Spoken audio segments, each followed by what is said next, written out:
DevilNeverCry. Will Final Fantasy VII Rebirth feature a chapter-based structure? Will we have access to extracurricular items like alternate costumes? All that and more in today's video as we cover a new interview. What is up everyone, it is me DevilNeverCry, and in today's video I want to cover a recent Final Fantasy VII Rebirth interview in which we learned some new details. This interview was conducted by Saudi Gamer and featured FF7 Rebirth's creative director Naoki Hamaguchi. Big thank you to Twitter user Dengojin, who I believe is a writer at Saudi Gamer, who was able to localize this from Arabic into English. The first point that I want to touch upon here in this interview pertains largely to the game's structure and whether or not it's going to be chapter-based. The original Final Fantasy VII didn't feature any chapters at all, though it was still broken down by discs. That was largely as a result of the technological limitations of the PlayStation 1, and as such, Square had to design around them. With FF7 Remake focusing solely on Midgar, the chapter-based structure lended itself quite well to the narrative that they were trying to build and the overall scope of that game. And with Rebirth having a larger scope in both the narrative it's telling and with the physical size of the world, whether or not this game actually will be broken down into chapters has been called into question pretty much since this game was announced. We finally have a direct answer from Hamaguchi-san, who's asked, will the game still be broken down into chapters with certain areas specific to those chapters, or will it be an open world? To which the reply is, the chapter structure and the overall extent of the expansive world are not related. The game is split into chapters based on progress throughout the main story, and more areas of Final Fantasy VII will gradually open up as the chapters progress. However, by the end of the game, all of the continents, towns, dungeons and oceans you'll visit will be explorable across one seamlessly joined world map. So there we have our answer written down. Final Fantasy VII Rebirth will indeed feature chapters, however it seems as though they won't be as constrictive as they were in FF7 Remake. Before we move on to the next question, if you're watching this and haven't subscribed, then definitely do so, as there's more FF7 Rebirth content on the way. Moving on to the next question. This one relates to both Yuffie and Vincent now being mandatory characters in Final Fantasy VII Rebirth. In the original FF7, both of these characters were optional and missable. You could go throughout the entire game not knowing they were even there. In fact, I think even if you do manage to pick them both up in one playthrough, they aren't actually included in any of the ending cutscenes. When asked about why they made this change, Hamaguchi-san responds that in Final Fantasy VII Rebirth, they decided to properly depict the relationships between all of the characters and how they interact. So now they're always going to appear and will play a stronger part in the ongoing scenario. Closing off the answer by stating that I think fans will be happy to see more of them. Ultimately, I think this is a welcome change and one that most people probably aren't all too bothered by.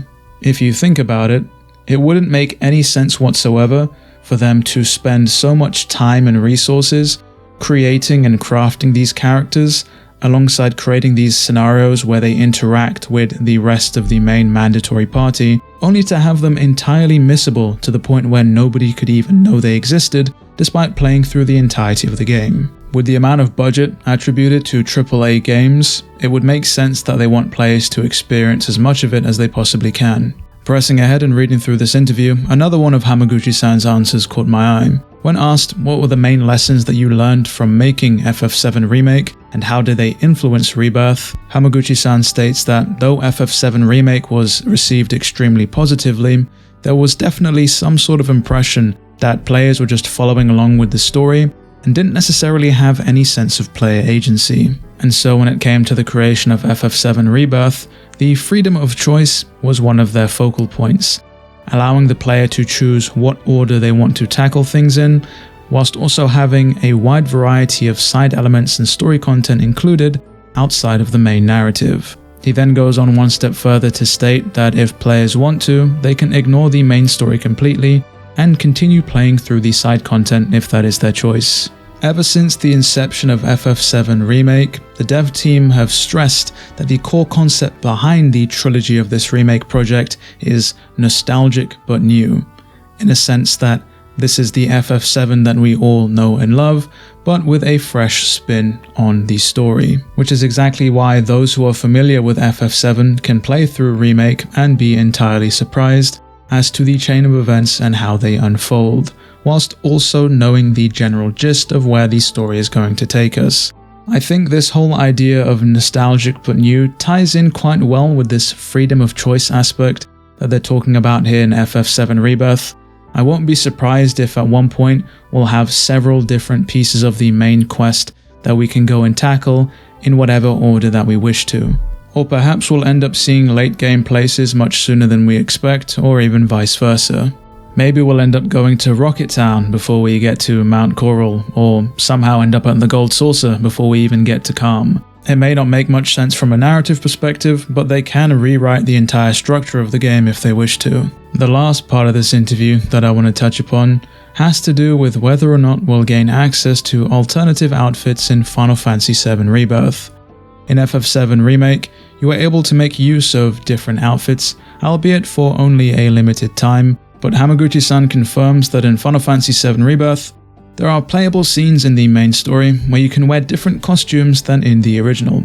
In addition, there's also a specific area of the game where it's possible to change into any of the costumes that you have collected thus far. Though he then does go on to state that we've made sure that the immersion is not broken for players experiencing this game for the first time from costumes not matching up with where the characters are in the story. This to me reads as a thinly veiled way of saying that alternative costumes are going to be in the game, albeit you'll have to have beaten the game first before having them be unlockable to use throughout the game. It's either that, or sure, we'll give you alternative costumes, however whenever you look at a cutscene, you'll see characters in their standard outfits, otherwise your immersion would be ruined. Regardless, we have our confirmation that alternative outfits or costumes, whatever you want to call them, are a thing in Final Fantasy VII Rebirth, which means we'll be able to customize just how our party looks, albeit to a limited extent.